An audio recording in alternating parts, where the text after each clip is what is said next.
अपना ख्याल रखना। एक अंधी लड़की थी पारुल। वो अक्सर ये सोचा करती कि जाने मुझ जैसी अंधी लड़की से कोई लड़का कभी प्यार करेगा। अपने दोस्तों की लव स्टोरी सुनकर उसे भी लगता कि क्या कभी मुझे भी किसी से प्यार होगा। एक दिन पारुल कॉलेज से अकेले ही घर लौट रही थी। तभी रास्ते में चलते हुए वो ठोकर खाकर गिर पड़ी। तभी एक लड़के ने आकर उसे उठाया और फिर उसे उसके घर तक पहुंचा भी दिया। रास्ते में दोनों के बीच थोड़ी बातचीत भी हुई। पारुल ने जब उस लड़के से उसका नाम पूछा तो उसने अपना नाम विशाल बताया। ऐसे ही रास्ते में उन दोनों के बीच थोड़ी बहुत बातचीत हुई। फिर अचानक एक दिन कॉलेज से घर आते वक्त विशाल की मुलाकात पारुल से फिर हुई।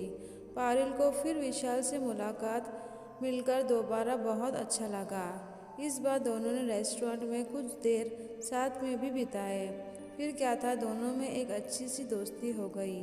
अब दोनों फ़ोन पर भी घंटों बातें करते थे। एक दिन विशाल ने पारुल को प्रपोज कर दिया और कहा कि मैं तुमसे प्यार करता हूँ। विशाल के मुंह से ये सुन मानो पारुल को अपने कानों पर यकीन ही नहीं हो रहा था। फिर विशाल ने कहा कि मैं तुम्हारी ज़िंदगी का हिस्सा बनना चाहता हूँ। पारुल, क्या तुम्हें मेरा प्यार स्वीकार है? विशाल की ये बात सुनकर पारुल की आंखों में आंसू आ गए। पारुल कहती है, ये जानते हुए भी कि मेरी आंखें नहीं हैं, तुम मुझसे प्यार करते हो? विशाल कहता है, हाँ, मैं फिर भी तुमसे बहुत ज़्यादा प्यार करता हूँ। पारुल रोने लगती है और कहती है, काश कि मैं तुम्हें देख पाती। पारुल और विशाल का प्यार धीरे धीरे परवान चढ़ने लगा। फिर एक दिन विशाल ने पारुल की आंखों का ऑपरेशन करवाया। पारुल का ऑपरेशन कामयाब हुआ। डॉक्टर जब उसकी आंखों से पट्टी उतारने लगे तो उन्होंने पूछा कि तुम सबसे पहले किसका चेहरा देखना चाहती हो? पारुल ने कहा, मैं उस इंसान का चेहरा देखना चाहती हूँ जिसकी वजह से मैं आज इस दुनिया को देखने जा रही हूँ। डॉक्टर विशाल को पारुल के सामने लाकर खड़ा कर दिए। जब पारुल की आंखों से पट्टी हटी तो उसने देखा कि विशाल भी अंधा है। पारुल की आंखों की पट्टी उतरते ही विशाल ने उससे कहा कि क्या तुम मुझसे शादी करोगी?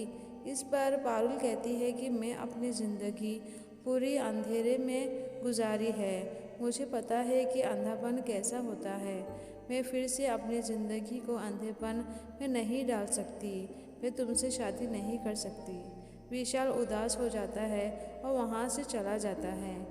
वहीं कुछ दिनों बाद पारुल को विशाल की एक चिट्ठी आती है। उसमें लिखा होता है कि ए बेवफा, तुम अपने साथ साथ मेरी उन दोनों आँखों का भी ख्याल रखना। चिट्ठी पढ़कर पारुल समझ जाती है कि विशाल उससे कितना ज़्यादा प्यार करता था और वह दोनों आँखें भी उसी की दी हुई थी। इस कहानी से हमें ये सीख मिलती है कि हमें अपनी ज़िंदगी में कभी भी किसी पर अंधा विश्वास नहीं करना चाहिए। अगर हम किसी से प्यार करते हैं तो उसके रंग रूप से नहीं बल्कि उस इंसान से हमें प्यार करनी चाहिए।